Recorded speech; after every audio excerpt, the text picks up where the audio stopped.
Bienvenidos a la jaula del noob. Prepárate, porque no podrás escapar.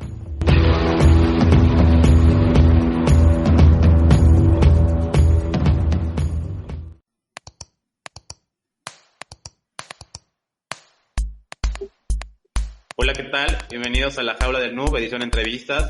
Y tenemos a Jorge Coronado. Esta vez, pues, muy felices. Estamos todos aquí, el grupo LEAD de la UIEC. Y pues dejaré que se presenten.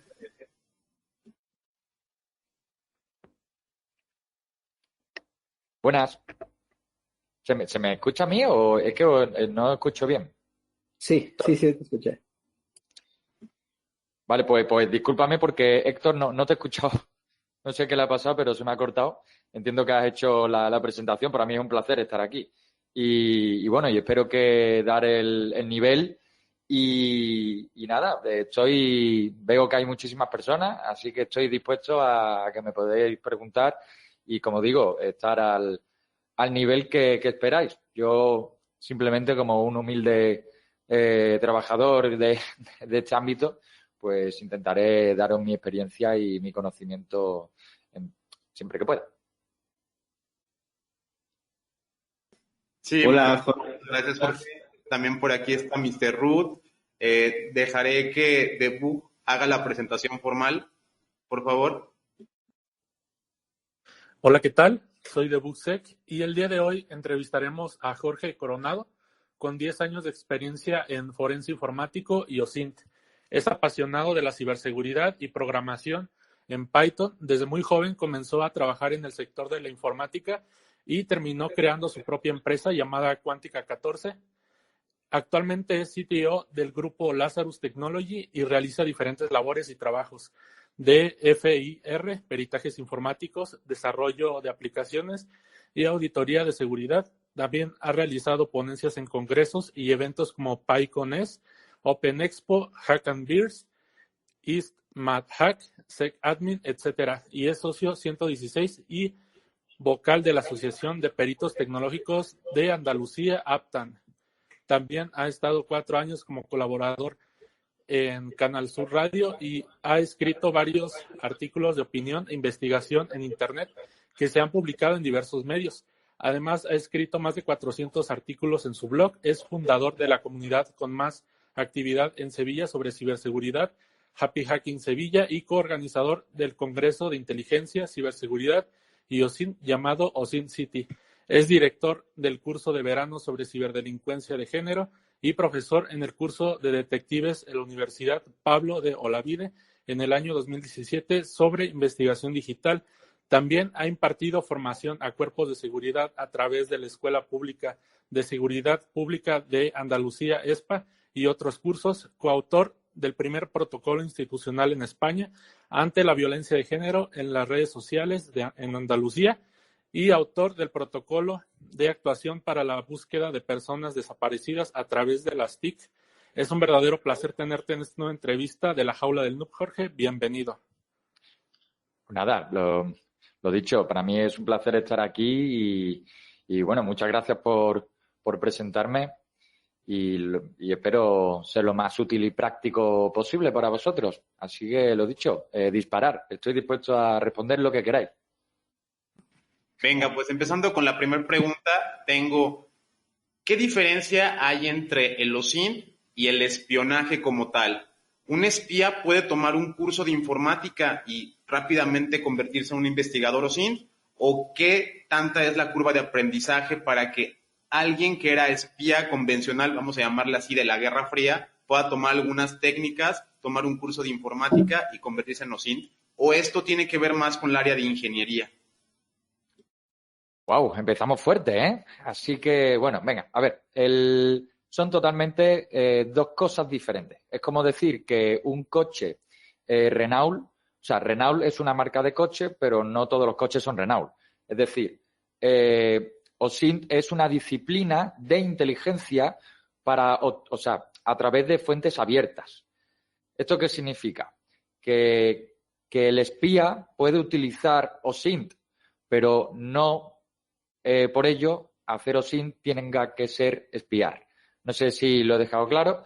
Pero espiar, evidentemente, o el espía es la persona que pretende o tiene el objetivo de obtener una información privilegiada o personal o de difícil acceso sobre un activo concreto, que ya puede ser una persona, puede ser un gobierno, una entidad o lo que sea, con un fin concreto, ¿no? Obtener esa información y bueno, pues ya puede estar desde el espía en la aplicación móvil, que tenemos el caso de Pegasus, que es una herramienta espía, hasta los espías en la Guerra Fría o los servicios de inteligencia que tienen todos los gobiernos y servicios de inteligencia que incluso pueden llegar a tener empresas, ¿no? Yo, por ejemplo, como perito informático, me he encontrado muchos casos en los que literalmente las empresas se espían entre ellas.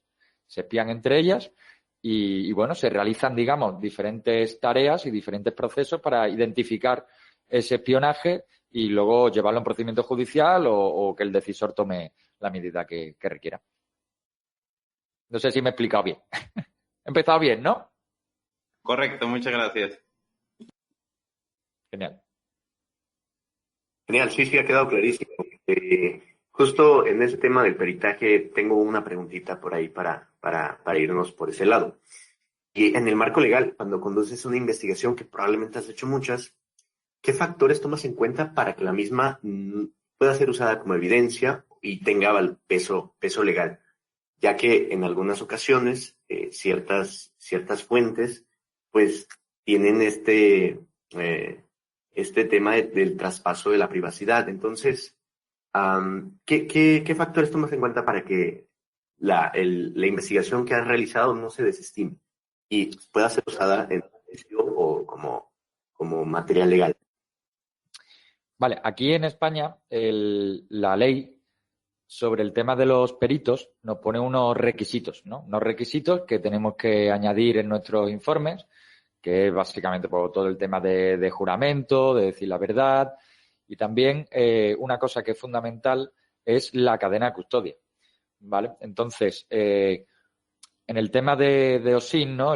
Que más o menos lo que me imagino que la pregunta va orientada a esas investigaciones a través de Internet, cómo un perito informático puede presentarlo en un procedimiento judicial, ¿vale? Si no es un procedimiento judicial, pues sencillamente termina en un informe y punto, se acabó. No termina en ningún juicio. Pero si termina en un procedimiento judicial, tiene que tener una cadena de custodia, tiene que tener un informe que tiene que tener unas estructuras, unos, digamos, puntos concretos que son fundamentales. Es decir, por ejemplo, en el informe tiene que permitir que se reproduzca, o sea, ser que si hay un contraperitaje, la otra parte pueda reproducir los pasos que ha seguido el perito para ver si los resultados que ha obtenido son verdad. ¿Vale? Eso es fundamental. Si no es así, la otra parte puede intentar impugnar o hacer no válida esa prueba diciendo de que no puede verificar que la información que presenta la otra parte sea real. ¿Vale?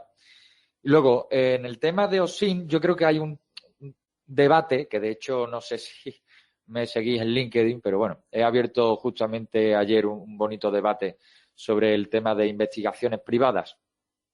Yo quiero deciros aquí que mi opinión es, y bueno, creo que la acertada, es que tanto detectives privados como peritos informáticos podemos utilizar el OSINT para buscar personas o, digamos, en personas a través de Internet. Sin embargo, tenemos que tener en cuenta ciertos límites que tiene el perito y que tiene el detective. O sea, el perito, cuando trabaja en instancia para una parte, realiza una investigación y realiza unos procesos podríamos decir, de inteligencia, donde obtiene información, los analiza, los valora y lo difunde a través de un informe y una ratificación en juicio. O sea, que al fin y al cabo, medianamente, son muchos de los procesos de la inteligencia. No todos, pero sí muchos. El perito, a través de Internet, lo que hace es realizar diferentes solicitudes y consultas a través de aplicaciones, que ya puede ser página web o pueden ser aplicaciones de escritorio, lo que sea, y luego certifica técnicamente, que aquí es donde está lo importante, certifica técnicamente la integridad y que no ha sido alterado por ninguna tercera persona y que además es real. O sea, ser que yo como perito informático digo, en esta página web aparece este contenido, es real, no ha sido modificado ni alterado por una tercera persona y mucho menos interesada en el caso y bueno, y que se añade, digamos, al procedimiento con una cadena de custodia, ya sea certificándolo a través de Garante, Side Proof o hay 18 millones de aplicaciones que sacará su respectivo hash en la aplicación o lo que sea, o lo sacas tú manualmente y lo incluyes luego en el informe para que luego, como digo, la cadena de custodia se haga correctamente. Yo me enrollo como una persiana, ¿eh? Lo digo porque si me tenéis que cortar en algún momento, yo... No te preocupes, está bien. Es a como te salga y es lo que nos interesa aquí, que salga natural todas las respuestas, ¿no? No te preocupes por los tiempos y así. Entiendo que, bueno, por lo que comentas, estás familiarizado con estos ciclos, ¿no? Ciclos que se llevan a cabo a través de los cuales pues se obtienen las investigaciones. Entiendo que estás familiarizado con el ciclo de inteligencia de la OTAN, el que lleva 4 fases. ¿Tú, este ciclo, te apegas a este ciclo de vida de la inteligencia o tú tienes una propia metodología para poder llevar a cabo tus investigaciones? Bueno, a ver, el tema de los ciclos es teórico y conceptual. Es algo que digamos como el carnet del coche. Se da en las formaciones, se explica, pero evidentemente luego en cada procedimiento es totalmente un mundo. Y es yo siempre, por ejemplo, en todas las charlas y en las formaciones que doy a cuerpos de seguridad, a detectives, a peritos, o analistas, siempre digo que la base fundamental es la dirección y la planificación. Eso es la base y además seguramente el ciclo siempre lo vemos como algo circular, ¿no? Como diferentes procesos que termina siempre el principio y el final es el mismo, ¿no? Sin embargo, yo tengo un pensamiento un poco diferente y lo veo más como una especie de planificación constante. O sea, cada vez que vamos dando un paso tenemos que volver a la planificación y tal. Porque soy muy pesado. Si esto lo ve algún compañero mío, seguramente lo saben. Soy extremadamente pesado con la planificación. Y bueno, sobre el tema de la OTAN. A ver, yo no soy especialista ni militar ni geopolítico. Sí que es cierto que la conozco. Conozco también el que está publicado, por ejemplo, en el CNI o está publicado en diferentes agencias gubernamentales de otros países. Y bueno, pues al final, como digo, creo que cada caso es un mundo. Evidentemente, hay que poner un ciclo, hay que explicarlo de alguna forma para que la gente lo entienda. Pero al final es eso, que cada caso es un mundo, tiene diferentes procesos. Como digo, por ejemplo, un ejemplo donde se empieza por un sitio y se empieza por otro. A nosotros nos puede llegar un caso donde haya trabajado ya anteriormente otra empresa. Entonces, toda esa dirección y esa planificación y esa obtención de información que se va a hacer diferente a que, por ejemplo, si el caso no llega totalmente desde cero. Eso cambia totalmente la forma de trabajar, ¿no? O de la misma forma en la que puede haber muchísimos imprevistos, ¿no? Tú tenías previsto unas ciertas acciones y al final no se pueden hacer por el motivo que sea y bueno, pues te cambia, ¿no? Y tienes que empezar a lo mejor desde cero y tal. Me consta también que ciertas agencias de diferentes gobiernos, hay algunas que le dan más importancia, por ejemplo, a procesos que son de análisis, son muy buenos analistas, y hay otros que son muy buenos comerciales, por no decirlo de otra forma. Hay otros que son muy buenos, digamos, en el proceso de planificación y dirección y por eso a lo mejor tienen muy buenas capacidades comerciales, incluso son los que licitan luego contratos en otros países. O sea, hay países que actúan de intermediarios como servicios de inteligencia, que esto la gente muchas veces no lo sabe. O sea, hay países que literalmente se encargan en actuar como intermediario para que otras agencias privadas trabajen para otro país, pero que nunca vas a saber para quién trabajas. O sea, tú estás trabajando para un país o para una agencia gubernamental que actúa de intermediario. Eso es una realidad. Perfecto. Como digo, sí. Perdón. ¿Qué técnicas para geolocalización existen y cómo se podría llegar a obtener una geolocalización exacta de un objetivo? Bueno, a ver, basándome en el ámbito digital, la geolocalización, o sea, obtener las coordenadas GPS de una persona se pueden obtener de varias formas.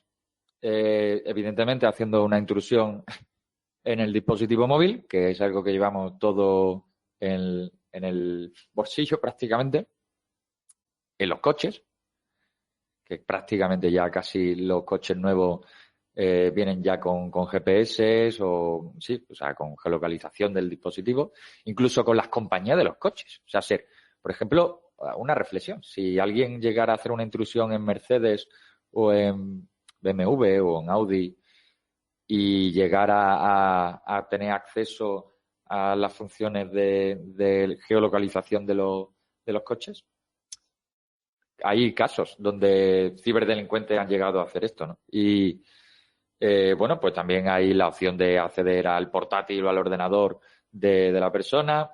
Y a nivel de OSINT, bueno, yo en la búsqueda de personas desaparecidas, como cuando habéis contado un poco mi currículum,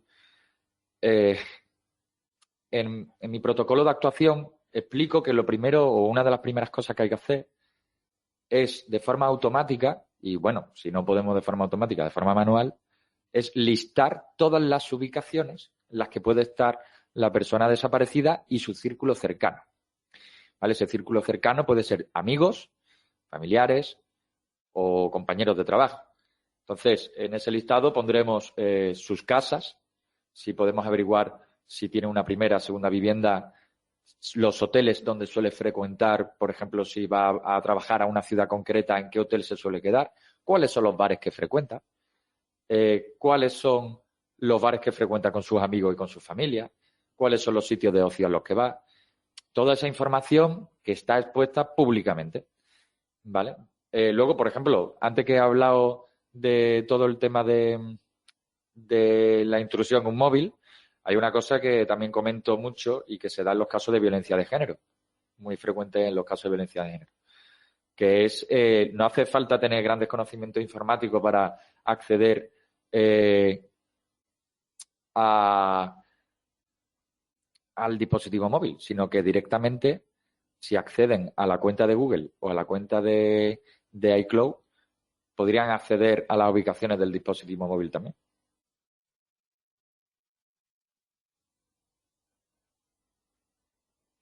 Muchas gracias.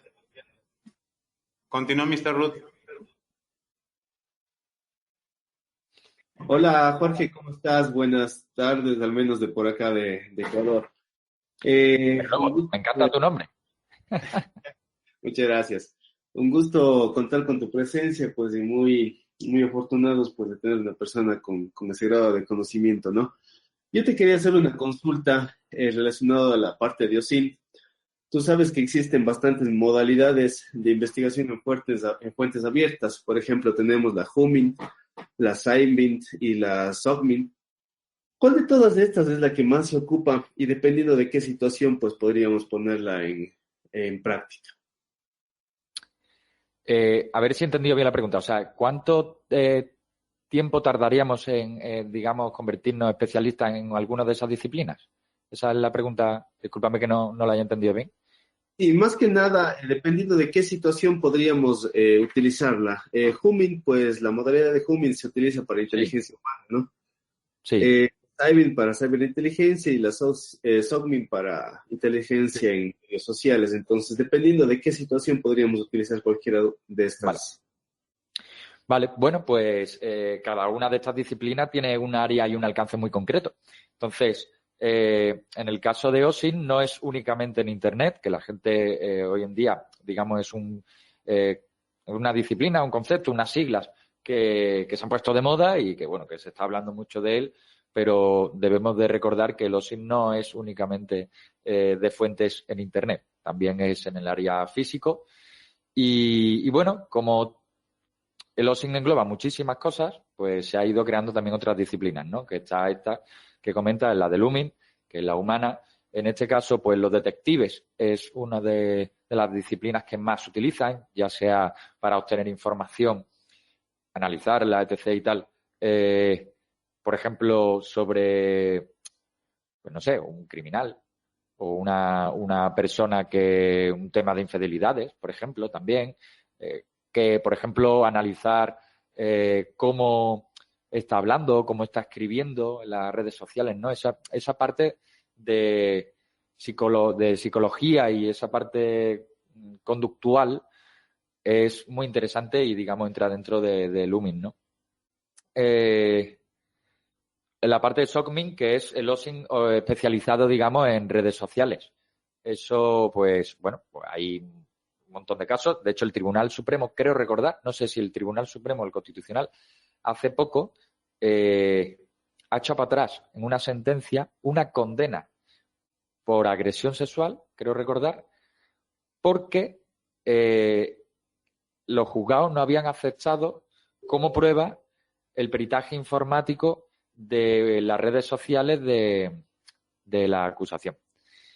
Es un ejemplo muy interesante donde la justicia se manifiesta en una alta instancia diciendo la importancia que tiene el perito informático a la hora de analizar las redes sociales. Y en este caso, pues, digamos, sería inteligencia a través de las redes sociales y que el perito informático podría hacer, en este caso, para un procedimiento judicial, ¿no? Luego está la que está especializada en señales, que yo ahí no piloto nada. Entiendo que por todo lo que sea el área que vaya orientada con señales. Y bueno, también está la que es orientada a imágenes, ¿no? IMIN, que es así, que es muy interesante. Tampoco es mi especialidad, tengo compañeros que sí se dedican a ello. Y esa está muy chula. La verdad que hay muchos retos en las redes sociales e internet que han... pues se van poniendo diferentes investigaciones que va poniendo la gente. Pues alguien está de vacaciones, está en un sitio, hace una foto y dice ¿dónde estoy? Y que la gente tenga que buscar dónde está. O a nivel militar es brutal, ¿no? Es súper importante. Imaginaros la importancia que puede tener localizar a través de una foto de un terrorista. Imaginaros, si nosotros analizamos todas las fotos que hay que se van publicando en Internet, imaginaros que encontramos en una de ellas donde aparece un terrorista andando y saber dónde está, en qué momento está, ese análisis de las imágenes es brutal. Espero haberte respondido.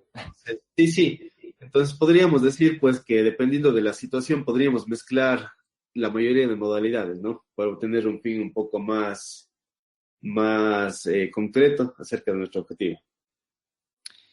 Claro, dependiendo de las necesidades que tenga el decisor o las necesidades del caso, se realizará una disciplina u otra o todas. O sea, ok, perfecto, me parece muy bien. Y yendo un poquito de la mano con esta pregunta, pues, ¿cuál sería tu recomendación o cómo nos podrías tú recomendar en cuanto a nuestro entorno de trabajo para asegurar nuestras investigaciones? O sea, ¿qué mecanismos podríamos utilizar para asegurar nuestro entorno de trabajo y realizar una investigación de OSINT de manera limpia y manteniendo tal vez una parte del anonimato? Bueno, importantísimo tener un montón de teléfonos o tarjetas SIM. Eso parece mentira, pero como vamos a tener que crear muchas redes sociales seguramente, se te va a quemar. Como utilices el tuyo personal, no es recomendable. Eso por un lado, y también para un poco protegerte también a nivel anónimo, para no juntar un poco tu vida personal con la laboral. Hombre, evidentemente yo recomiendo la utilización de una VPN para no ir navegando con la IP de tu casa, sobre todo dependiendo en ciertos círculos en los que te metes. Si te vas quieres acceder a un foro donde se está vendiendo la base de datos de una empresa, no te recomendaría que la negociación o la conversación o comunicación que tengas con los ciberdelincuentes la hagas con la IP de tu casa. No es recomendable. Entonces, pues bueno, pues hay VPNs, hay proxies, hay muchísimas formas de hacerlo. Navegadores, bueno, esto es como todo. A mí cuando me preguntan, bueno, ¿qué navegador utilizas? Pues yo utilizo todos. Si te digo la verdad, tengo todos. Tengo absolutamente todo. Bueno, excepto Internet Explorer, que la verdad que lo único que lo tengo que usar porque la administración aquí en España hay veces que me obliga, está tan desactualizada que a veces me obliga a tener que usar ese navegador. Pero prácticamente suelo trabajar con Brave, me gusta mucho Brave y me gusta mucho también Mozilla, pero por su customización, digamos, por todos esos add-ons que también me voy haciendo yo y me voy construyendo y que me permiten facilitarme mi trabajo a la hora de recoger datos de página web, o sea, hacer web scraping. Muchas gracias. Continúa Mr. Cool. Muchas gracias. Un placer, querido Jorge, tenerte acá. La verdad que me siento privilegiado. Mi nombre es Paul. Bueno, básicamente mi consulta, más allá de lo que ya se entiende como SIM, prácticamente sabemos que es nuestro ADN, ¿no? El Big Data. Mi consulta es sobre tu aplicación Dantes. He visto que ya con el tiempo has realizado, bueno, han habido varios updates que has tenido, ¿no? Bastante interesantes en tus algoritmos y en tus diagramas, que por lo visto has tenido muy buenos resultados. Mi consulta es, básicamente, ¿qué esperamos más adelante de tu aplicativo Dantes? ¿Qué nos puedes traer más en futuro? Porque la verdad que he visto que has tenido un avance muy la verdad que bastante, hablando técnicamente, súper rápido en Python, pero conforme al avance que has tenido, yo sé que siempre existe un margen de error en el momento de las búsquedas, ¿no? Sí. El tema de los links y demás, siempre hay un margen de error, porque obviamente las personas siempre te van a, de alguna manera, cuestionar, como lo mencionabas en uno de tus lives, el tema de los precios, que sabemos que no pueden haber datos exactos siempre, ¿no? Yo sé que eso es un poco difícil de manejar, pero ¿cómo te ha ido desde ese momento hasta ahora? ¿Cómo ha avanzado? ¿Cómo te ha resultado? ¿Y qué se viene más adelante? Vale, pues nada, pues muchísimas gracias por la pregunta. El Dante Gay es un proyecto muy personal. Dante Gay es un proyecto que llevo muchos años desarrollando. Ha tenido muchísimas caras y muchísimas versiones. Dante Gay, ahora la versión que creo que la que tú comentas es la de Telegram, que es un bot de Telegram.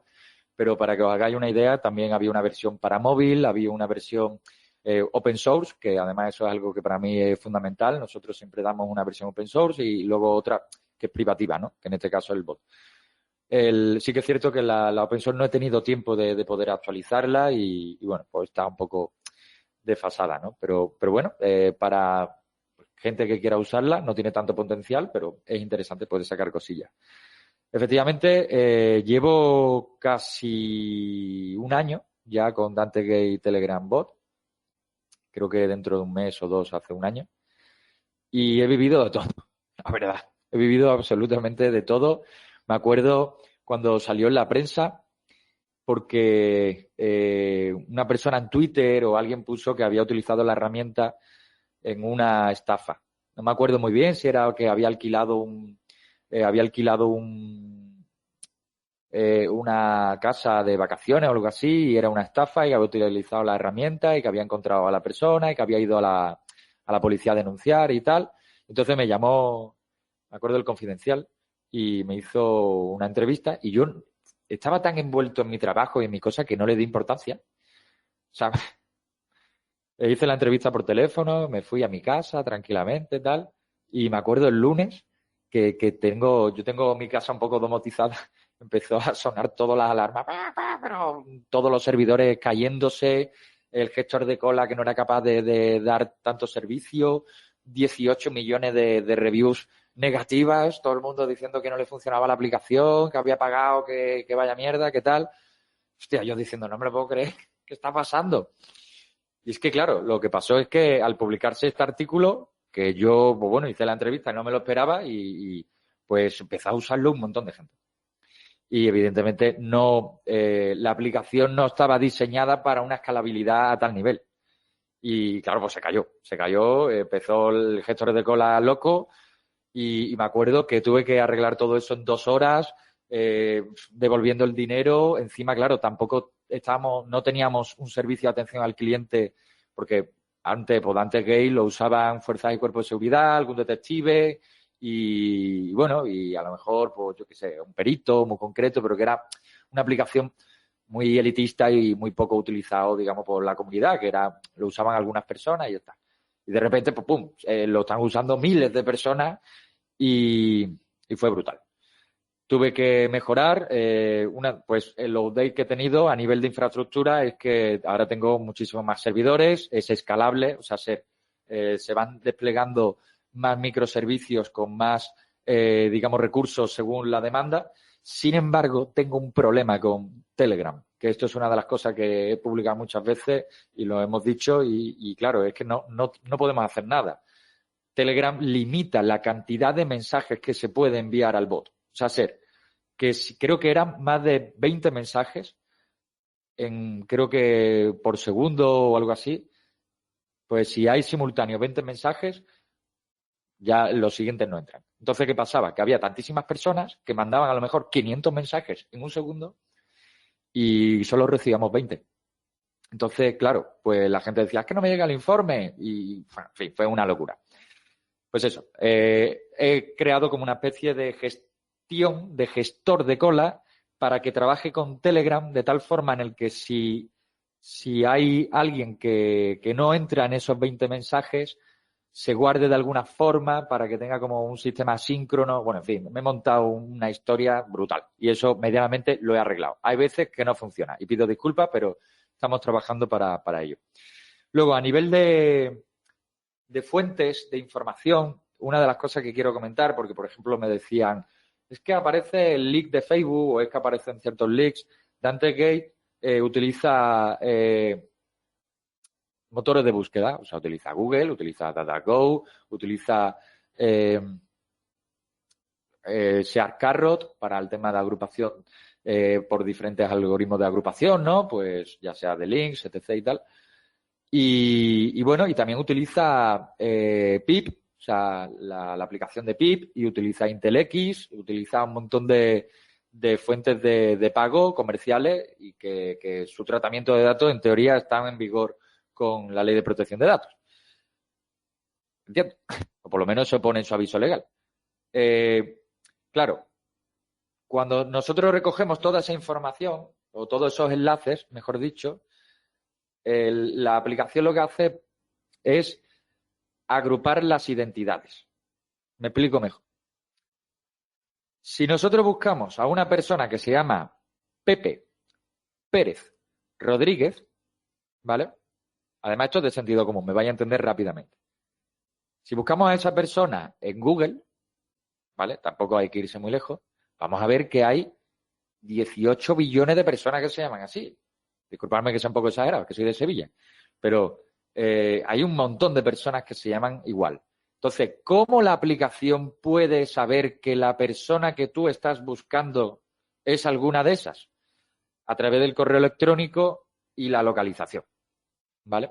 Entonces, la aplicación va a buscar qué redes sociales están registradas con ese correo electrónico y va a ver qué usernames tienes, ¿vale? Y luego qué información pública aparece ahí. Con esa información va a intentar relacionarla y agruparla con todos los demás enlaces. Esto no funciona siempre.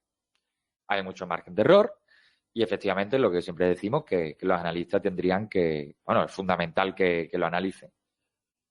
Luego, el tema de mejoras que tengo previsto. Tengo muchas mejoras Para empezar, tengo que deciros que estamos trabajando ya en una aplicación web. Además, es muy interesante, os lo digo en exclusiva. La idea es que sea un poco modo película. Nos gusta mucho el formato de Iki. Y entonces la idea es una especie de dashboard donde tú vayas poniendo los datos y tenga un autocomplete donde se vaya rellenando automáticamente los datos según tú vayas poniendo los datos. O sea, tú vas a tener un perfil sin los datos, vacío, o sea, vas a tener un perfil vacío, tú vas a poner una foto y automáticamente va a hacer reconocimiento facial y con la información que extraiga va a rellenarte el perfil. Tú vas a poner nombre y apellido, vas a poner el correo electrónico y con la información que extraiga va a rellenar el perfil. Entonces, esa es la idea. Sin embargo, tengo una mala noticia. No se va a abrir al público, es una aplicación únicamente y exclusiva para cuerpos de seguridad y investigadores con licencia. Se mantendrá la versión que tenemos actualmente para usuarios y tal, pero esta nueva versión únicamente será para cuerpos de seguridad y para investigadores. Algunas cosillas así de mejora que vamos a tener dentro de poco. El buscador de usernames, que creo que va a ser muy interesante. Creo que yo siempre intento buscar cosas que sean diferentes a lo que haya ya en el mercado. Entonces, no solo te va a extraer redes sociales o plataformas que tengan el mismo username, sino que va a realizar diferentes algoritmos, digamos, de inteligencia automática que puede ser interesante. También vamos a sacar el buscador de empresas. Bueno, y también tengo una cosa muy chula, pero esto no sé cuándo lo vamos a sacar, porque estoy aún desarrollándolo. Quiero especializar también Dantes Gates para el Big Data, o sea, para que el usuario pueda analizar muchos targets de forma masiva. O sea, que pueda ponerle, por ejemplo, 1000 IPs y que te haga un informe con estadísticamente todos los resultados de las 1000 IPs y te haga un informe por cada IP. Que puedas meterle 1000 personas y que te lo haga de las 1000 personas. Que lo hagas con 1000 teléfonos y te lo haga con los 1000 teléfonos. O sea, quiero también dar un servicio a los usuarios de masivo. Y ahora, con suerte, no sé cuándo se publicará esto, Héctor. A lo mejor esto que lo voy a decir ahora se habrá publicado ya el artículo. Es posible que Chema Alonso, si me deja, publique un artículo mío donde explico cómo realizar una auditoría masiva, no intrusiva, por ejemplo, a todos los ayuntamientos de España. ¿Vale? Y esto es un ejemplo práctico donde quiero explicar cómo, con pocos conocimientos informáticos y con herramientas que hay actualmente, open source y de pago, se puede hacer brutalidades. Y entonces, pues bueno, pues también voy a añadir ese pequeño servicio de, digamos, mini pentesting o footprinting, digamos, de empresas. Pues muchísimas gracias. En verdad, voy a estarle dando mucho seguimiento a tu software. Yo por aquí también sé que realmente a veces tú tienes el interés de hacer algo open source o de libre acceso, pero la ciberseguridad y los temas de OSINT se están volviendo también de interés policial o de un interés militar. O sea, tiene que ser algo un poco regulado. Hemos visto cuando esas herramientas acaban utilizadas para algo malicioso y definitivamente no es algo que queramos. Yo precisamente me quiero ir mucho por ese lado en el desarrollo de aplicaciones de OSINT. Hemos visto que en la parte del scripting, pues realmente Python domina demasiado. Yo veo que cada rato que me meto al GitHub o bajo una aplicación, casi todo tiene que ver con Python. Pero pues se ven algunas cosas notables en nuevos lenguajes de programación como Go y Rust. ¿Tú crees que en algún momento, esta es parte de mi primera pregunta, trataré de sintetizar dos, que van orientada a los lenguajes de programación? Si Go, Rust, algunos de nueva generación, vamos a llamarle lenguajes más nuevos que Python, van a tomar alguna carrera o alguna ventaja en la parte del scripting, que hasta ahorita se sigue manteniendo todavía Python. Muchas de las herramientas se perdieron de la evolución de Python 2 a Python 3, pero ¿tú crees que Rust o Go puedan cubrir esto? Y la segunda tiene que ver con las bases de datos o la información confidencial, cuando algo ya no es tan OSINT, pero como le llamamos, porque también sería private int o inteligencia privativa de leaks o demás. O sea, el OSINT hasta cierto punto es de fuentes abiertas, pero ¿qué pasa cuando yo ya armé un software que se conecta a APIs, bases de datos, que a lo mejor la base de datos de España no es igual a la de Ecuador, a la de Bolivia, a la de México, y se necesita o sea, como que estarlo haciendo un target específico por país? O sea, ¿cómo le llamaríamos a esta forma de regionalizar los softwares de OSINT para que te funcionen con las bases de datos que realmente necesitas? Y pues esas son parte de mis 2 preguntas sintetizadas. Muchísimas gracias. Vale, muchísimas gracias a ti. Menos mal que no me ha puesto una tercera pregunta porque mi memoria es súper limitada, ¿eh? Me hace un buffer overflow increíble. A ver, creo recordar que la primera pregunta iba sobre los lenguajes de programación.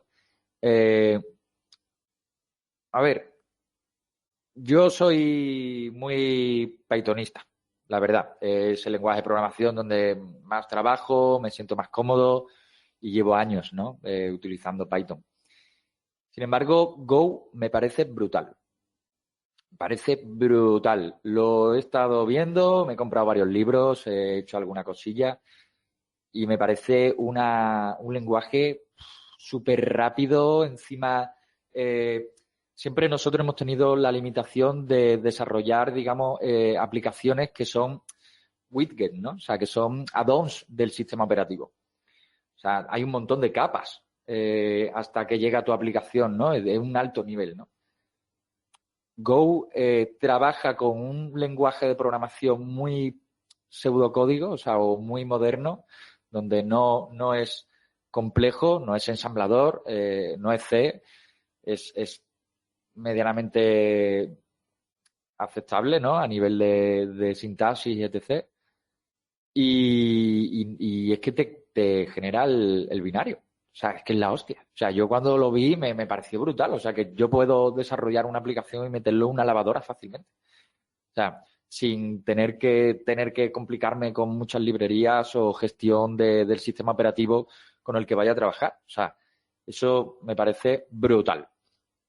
Luego, a tu segunda pregunta, es justamente lo que me está pasando con Dante's Gate. O sea, Dante's Gate está, excepto en ciertas partes de África y Asia, utiliza fuentes por cada país.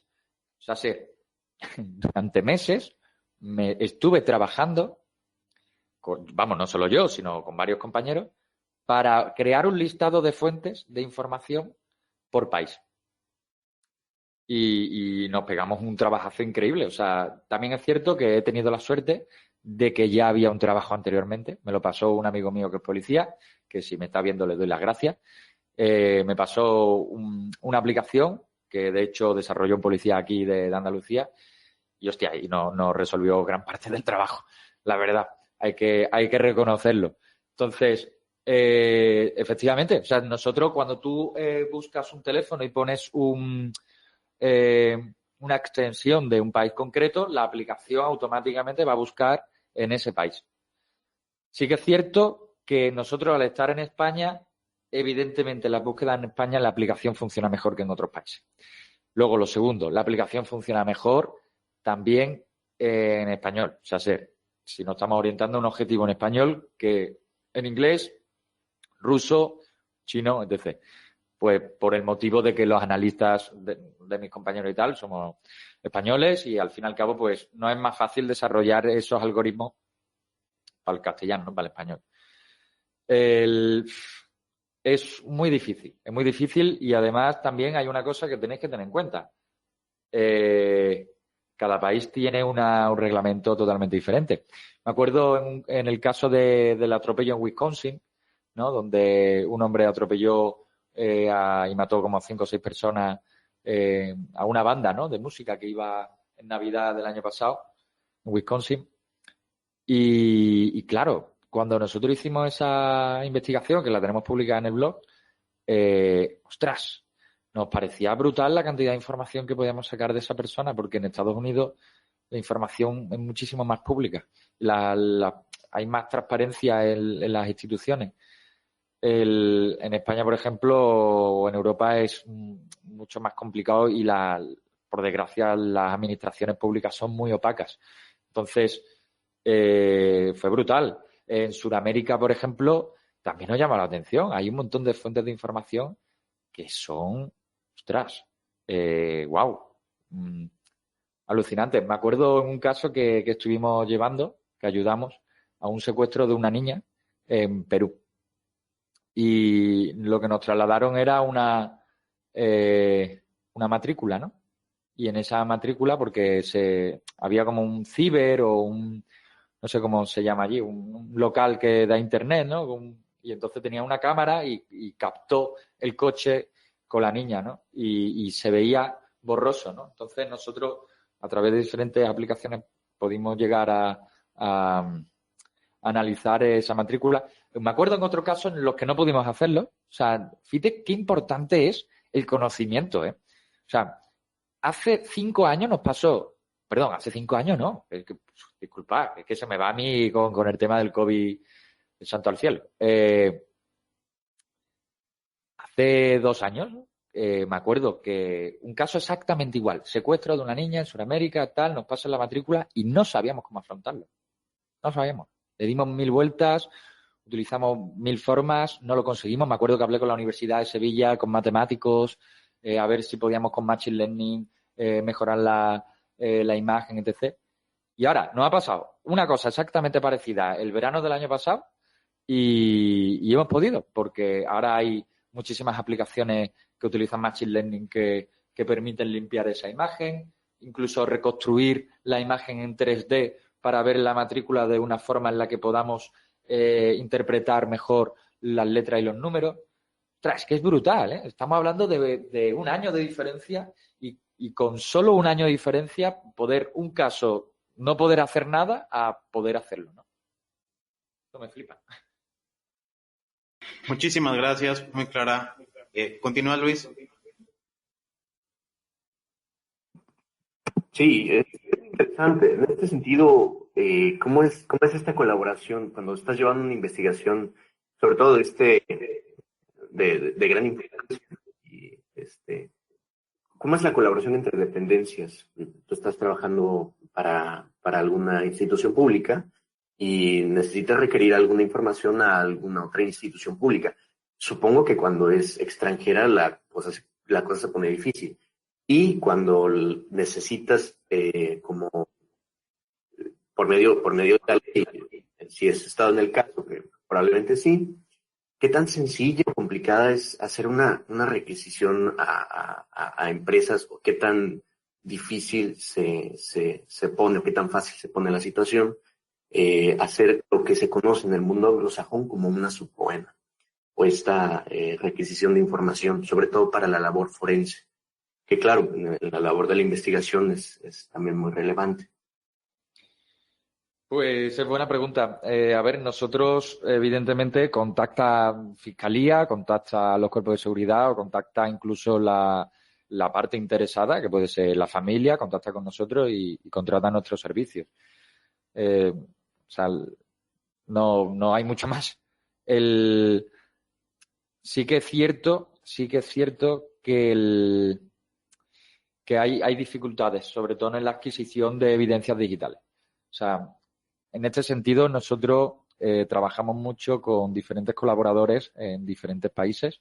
Entonces, son personas que, digamos, han recibido un pequeño training nuestro. No están a lo mejor en nómina en nuestra empresa, pero sí que los contratamos, digamos, temporalmente por cada caso. Entonces, si nos llega un caso en México o nos llega un caso en Colombia, lo que sea, si nosotros no podemos ir en avión allí o lo que sea, pues evidentemente contactamos con nuestros personas de confianza allí y realizan ellos la adquisición y se vuelca luego a la red, ¿no? Y de tal forma que nosotros podamos descargarlo aquí y poder analizarlo. Esa es la forma en la que estamos trabajando actualmente. Y bueno, sí que es cierto que, de hecho, tengo un proyecto en la empresa a ver si me sale bien. Porque, bueno, es un proyecto, no es tan empresarial, sino es un proyecto más social, con la idea de implementar, digamos, diferentes coordinadores de búsqueda de personas desaparecidas por por lo menos empezando por países y a lo mejor luego en cada país, pues por cada región o estado o comunidad, ¿no? Aquí en España, por ejemplo, hay asociaciones que se llaman, por ejemplo, SOS Desaparecido o Global Desaparecidos. Estas dos asociaciones y fundaciones tienen coordinadores por cada una de las comunidades de España y cuando alguien desaparece en alguna de las provincias, pues se pone en contacto con este coordinador y digamos, pues coordina un poco los recursos que puede proporcionar la asociación. A mí lo que me gustaría es eso, pues que cada país inicialmente pues tengamos, por ejemplo, en Sudamérica, pues tengamos en Perú, en Brasil, en México, en Colombia, etc. Una persona para que cuando alguien contacte, bueno, os voy a dar un dato. Es que a Cuántica 14, creo recordar el otro día que me decía un compañero, contactan 15 personas desaparecidas, familiares de personas desaparecidas de Sudamérica al día.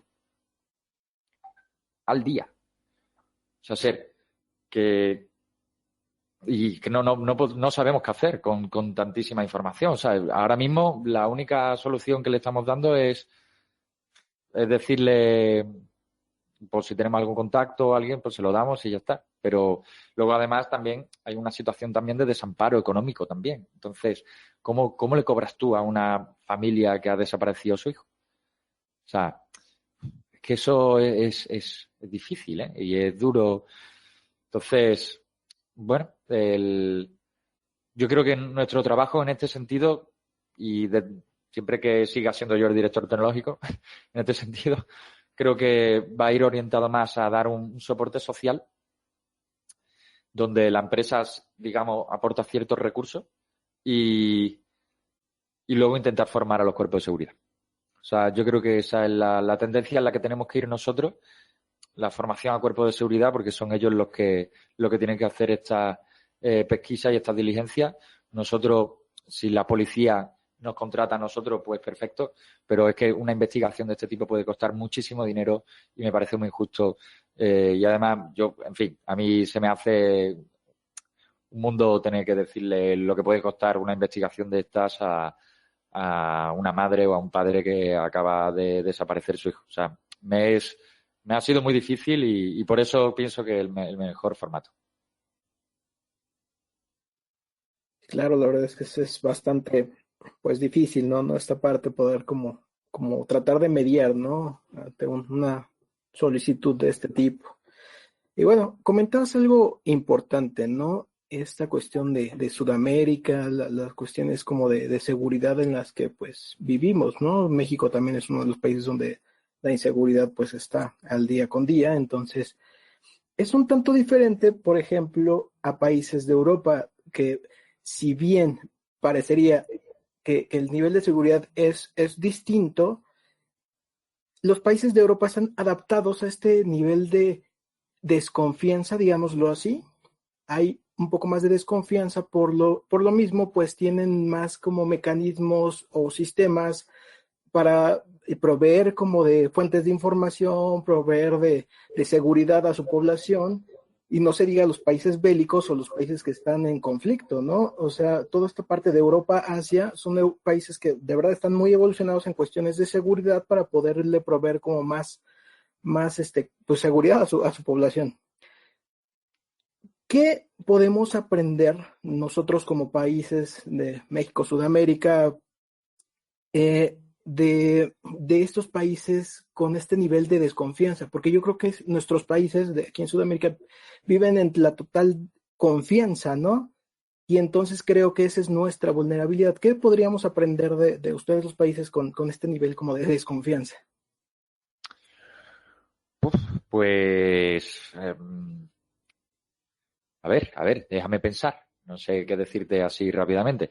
A ver, la tendencia que estamos llevando y el capitalismo como lo lleva y el sistema de Estado que tenemos prácticamente en todos los países occidentales y bueno, y asiáticos, porque indiferentemente de que hablemos régimen comunistas, el sistema de productividad es capitalista en muchas de las cosas y a nivel de, aunque luego se gestionen el Estado de una forma diferente u otra.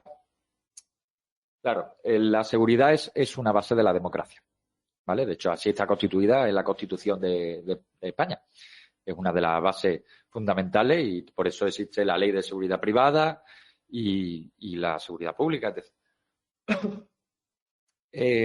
Claro, una de las cuestiones, perdón, una de las cuestiones que tenemos que tener en cuenta es que el ser humano tiene la tendencia de implementar medidas extraordinarias y luego no quitarlas. Me voy a intentar explicar, a ver si soy capaz. Hace 20 años aquí en Andalucía, en donde yo vivo en España, hubo una sequía tan grande que se hizo una campaña brutal en la televisión, en la radio, donde decía a los ciudadanos que no consumiéramos agua, que fuéramos respetuosos, que intentáramos eso, ¿no? Pues intentar consumir lo menos posible de agua porque no había, ¿vale? Se consiguió que casi la ciudadanía ahorrara casi un 60% de lo que gastaba al día en agua, la gente muy concienciada, y llegó la empresa de agua y dijo, ostras, es que me parece muy bien, pero como no se está consumiendo, no estoy ganando el dinero suficiente como para mantener la empresa, entonces voy a tener que subir los precios. Entonces, claro, ¿por qué cuento esto? Porque muchas veces se toman medidas, por ejemplo, aquí en Sevilla hubo un gracioso o una graciosa que dijo que tenía una bomba o tiró un petardo o sacó una pistola o lo que sea en Semana Santa. Semana Santa aquí es brutal, ¿no? Hay como, digamos, procesiones, ¿no? Que son unos pasos y tal. Y bueno, pues hay miles de personas alrededor. Entonces, al año siguiente se implementó con el tema, claro, con encima el miedo del yihadismo, de que había atentados además hace poco y tal, se implementó cámaras, cuerpos de seguridad con metralletas cada 10 metros, que bueno, que está muy bien. Luego, por ejemplo, con el tema de los atentados, ¿no?, que hubo en Cataluña, ¿no? Se van implementando medidas de seguridad bajo, digamos, que vamos aprendiendo la lección cuando nos pasa algo, ¿no? Pero, sin embargo, no vamos aprendiendo ni a predecir ni a prevenir antes de que pasen las cosas. Pero, claro, es que ¿dónde está el límite entre la privacidad y la seguridad? O sea, si yo, por ejemplo, imaginaros que yo soy el presidente de México y llego y os digo, ciudadanos, tengo la solución para acabar con la cantidad de muertos que hay por balas. Voy a implementar un sistema donde controlo a todas las personas en su vida privada y pública a través de cámaras y micrófonos. No os preocupéis porque las personas que no tengan nada que esconder, la aplicación tiene una inteligencia artificial que en ningún momento va a hacer ningún tipo de intrusión a vuestra privacidad. Digamos que solo se activa en ciertos patrones que entendemos como ilegales. Bien, ¿lo aceptaríamos? O sea, ¿estaríamos dispuestos a tener un control absoluto a cambio de que no haya más muertos? ¿Hasta qué punto tenemos confianza en la tecnología? O sea, por ejemplo, lo que pasa en China, ¿no? Con las cámaras que hacen reconocimiento facial de objetos. Bueno, hace poco nosotros en el blog estamos hablando de que todas las fotos que subes a Facebook, Instagram, hacen un procesamiento de esas imágenes y bueno, que lo hacen para los ciegos, pero bueno, nosotros lo que decíamos, vale, que me parece muy bien que la funcionalidad tiene un muy buen objetivo y una buena finalidad, pero nos parece que la implementación escasea la seguridad, ¿no? O sea, quiero decirte, esa información no tendría por qué ser accesible por cualquiera, incluso sin estar logueado en Facebook. Entonces, claro, por ejemplo, yo podría ahora mismo scrapear Facebook, que ellos dicen que no, que bueno, en fin, imaginaros que puedo descargarme todas las fotos que vayan subiendo los usuarios en Sevilla y saber, por ejemplo, cuando alguien está triste, si está en su casa, si está en un coche. Vale, y si os digo que eso no hace falta que lo haga yo, sino que ya Facebook lo hace, pues el Facebook ya lo sabe. O sea, que muchas veces nos estamos planteando de gobiernos o sistemas o medidas de fuentes, de cámaras, de medidas de seguridad desorbitadas, cuando realmente llevamos ya todo un móvil que está dando información a Google o a iPhone, a Apple, y que le estamos regalando toda esa información y las redes sociales de forma brutal. Entonces, creo que hay que tener hay que reflexionar, ¿no? Porque, no sé, yo, en mi humilde opinión, que no la tengo construida sobre este tema, no sé si aceptaría,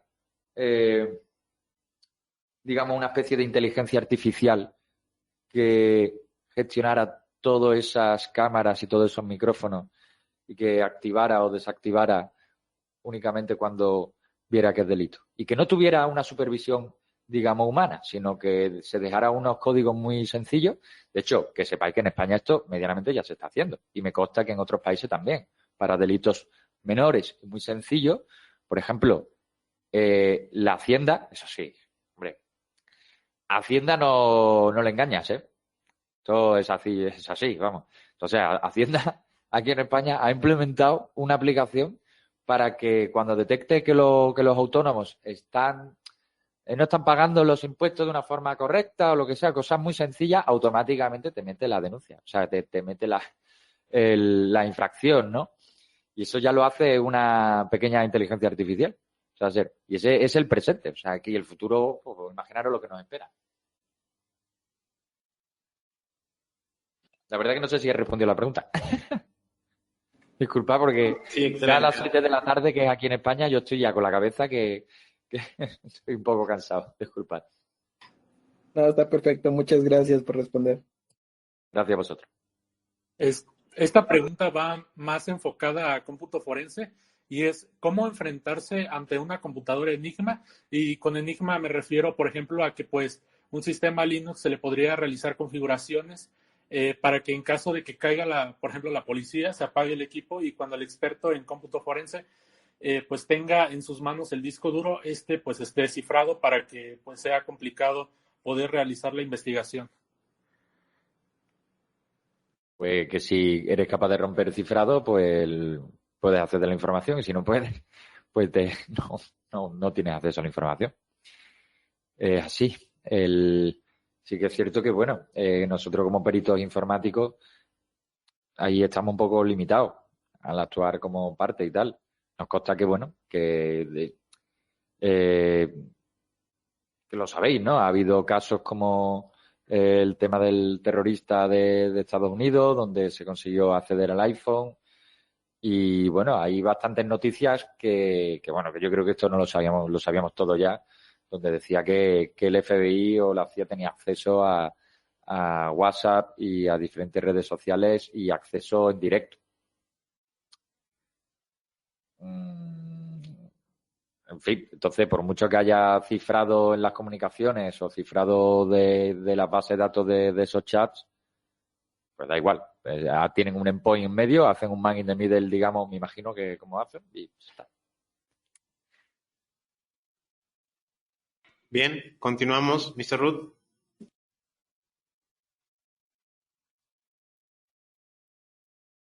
No, por mi parte ya fueron respondidas las preguntas. Al menos ya se cubrió también con la respuesta de Jorge lo que tenía planificado. Gracias. Correcto. Pool.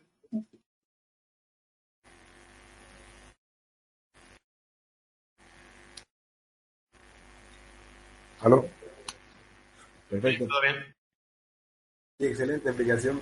Ahora esto ya va por otro lado. ¿Qué opinas ya personalmente, querido Jorge, todo este temita de lo que hizo Meta, que supuestamente estaba amenazando con retirarse de Europa, etcétera, que prácticamente ya se viene una disculpa, ¿no?, de Zuckerberg, diciendo lo contrario, pero quizás sabemos que ya es un tema más político, social, económico, ¿no? Pero no voy por ahí, sino en el caso de que suceda con él, ya hablando de predicción, una predicción un poco complicada, ¿qué haríamos o qué se podría hacer en el caso, por ejemplo, con tu aplicativo o a cualquier aplicativo que básicamente, si hablamos de Europa, estamos hablando de que es como que esto es un router grande, ¿no? Internet es un router grande. Te restringen y te restringen el acceso. Listo, ya está. Para de contar. ¿Qué has pensado cómo lo han tomado en tu equipo o qué alternativas habría o podrían tomar en este caso de que haya un tipo de restricción de acceso a ese tipo de información? Ese por un lado. Y por otro lado, de la misma manera, así como Facebook, como, bueno, Meta en este contexto, sabemos que de alguna manera u otra en un futuro siempre cada vez va a limitarte con el tema de bots, así como lo comentaste con Telegram. En el caso de Telegram, ¿no has pensado vos seguramente que sí, en un chat, en un bot chat, no sé, en un open source, integrarlo a tu plataforma, a tu dashboard, que lo estaba comentando, que me parece genial, de esa manera un poco más didáctico, ¿no? En el tema de cómo se va a encontrar la información, sería interesante, ¿no? De hecho, creo que dos preguntas al mismo tiempo, pero ¿qué pensás de todo esto? En el tema de un número, primeramente con el tema de Meta, que si llegase a pasar en un futuro y haya ese tipo de restricciones en Internet, más allá de que puede haber acceso a la Deep Web, a la Dark Web, etcétera. Y por otro lado, del tema de tu dashboard, integrar algo personal de ustedes, ¿no? Para no depender de un tercero. A ver, sobre el tema de Meta, porque es que, discúlpame, ya no me acuerdo de la primera pregunta. El tema de Meta, el metaverso, en fin, hace relativamente poco me han metido en un grupo de diferentes tecnólogos de aquí de España para debatir sobre el tema del metaverso. No tengo yo tampoco una idea muy construida al respecto. Creo que actualmente la situación está muy verde y me da la sensación de que hay videojuegos que son más metaverso que lo de Facebook. Entonces, bueno, creo que Facebook está apostando ahí porque sí que es cierto que creo que puede ser el futuro, pero creo que a lo mejor se ha precipitado.